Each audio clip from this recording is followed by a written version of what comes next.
bonjour. Bonjour. Vous êtes maire de Chalon-sur-Saône, porte-parole du parti Les Républicains. LR qui se joint donc ce soir au rassemblement Place de la République à Paris pour dire non à l'antisémitisme. Une vingtaine de formations politiques répondent à l'appel.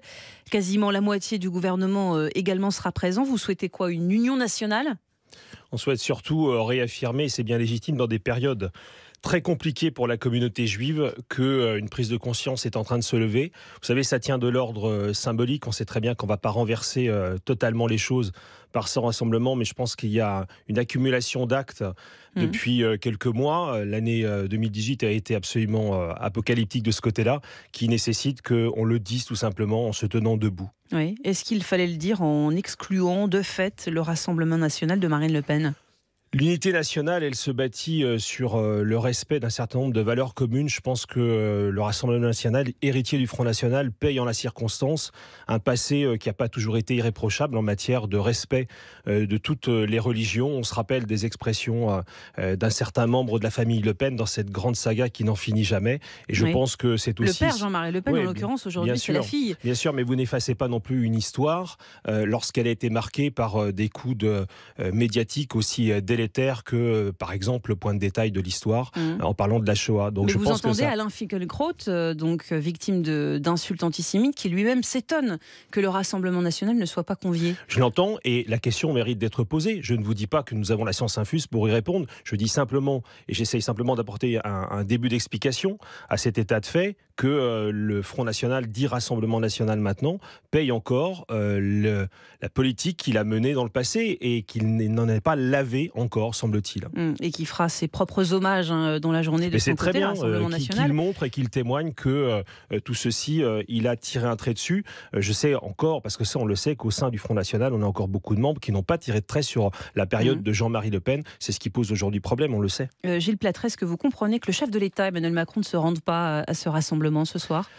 Le chef de l'État qui va le préfère des cadres organisés, aseptisés. Il n'aime pas rencontrer les vrais gens. Quand il se déplace sur le terrain, c'est pour des grands-messes médiatiques qui sont préparées à grand renfort de fourgons de CRS. Donc oui, il ne va pas sur place parce qu'il en même temps, il faut sécuriser aussi les visites du chef de l'État. Il ne se déplace plus au milieu des vrais gens.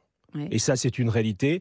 Ce faux grand débat qu'il organise sur le terrain est un débat aseptisé. J'ai d'ailleurs refusé d'y participer pour ma part lorsqu'il est venu en Saône-et-Loire il y a quelques jours. Donc aujourd'hui, Emmanuel Macron a un vrai problème avec le peuple français, c'est-à-dire le peuple sans filtre. Ouais. Ça ne lui va plus. Là, il réserve un discours sur l'antisémitisme au CRIF demain soir. Mais heureusement encore qu'il a une expression là-dessus. Mais simplement, c'est quand même assez emblématique d'un président qui est désormais complètement coupé de son peuple, le peuple qu'il a élu, et qui ne va plus lorsque le rendez-vous n'est pas assez sécurisé. C'est un vrai problème. Je ne le condamne pas. Il y a des raisons objectives. Simplement, c'est un vrai souci. On se rappelle François Mitterrand prenant la tête d'un défilé à Carpentras il y a des années, et il n'y avait eu aucun souci pour que le président de la République aille sur le terrain. Visiblement, aujourd'hui, c'est plus le cas. Après la profanation de Carpentras. Du cimetière.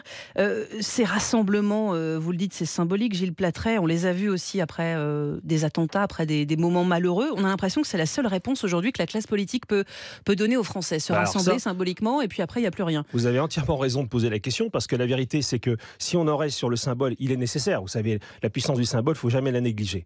Elle est importante, c'est des moments de conscience collective et il faut les vivre. Je l'ai organisé aussi dans ma commune, des tas d'autres communes l'ont fait ce week-end. Simplement, si on en reste là, ça ne servira à rien. Mais derrière, il n'y a pas de vision forte de l'avenir qui peut rassurer les Français. Il n'y a pas de... Avant de faire une vision forte, et il la faut bien évidemment, il faut déjà s'interroger sur les causes. Vous savez qu'on est très préoccupé pour ce qui nous concerne de la montée d'un certain antisémitisme qui naît dans les milieux islamistes. D'ailleurs, l'histrion qui a vomi sur Finkielkraut l'autre jour a été identifié comme participant à la mouvance salafiste. Il y a aujourd'hui objectivement... Alors, il y a un antisémitisme d'extrême droite, il existe, il est condamnable. Il y a un antisémitisme d'extrême gauche, il existe, il est condamnable. Et vous avez aujourd'hui un antisémitisme qui monte, et c'est hélas la majeure partie de ce qui constitue l'antisémitisme français aujourd'hui dans les quartiers, et c'est ce que nous dénonçons. Et ça, si le gouvernement n'est pas capable de le dire, on n'arrivera jamais à le régler. Et donc vous serez au rendez-vous ce soir à 19h, place de la République à Paris. Merci beaucoup. Merci. Gilles Plattret, porte-parole du parti Les Républicains.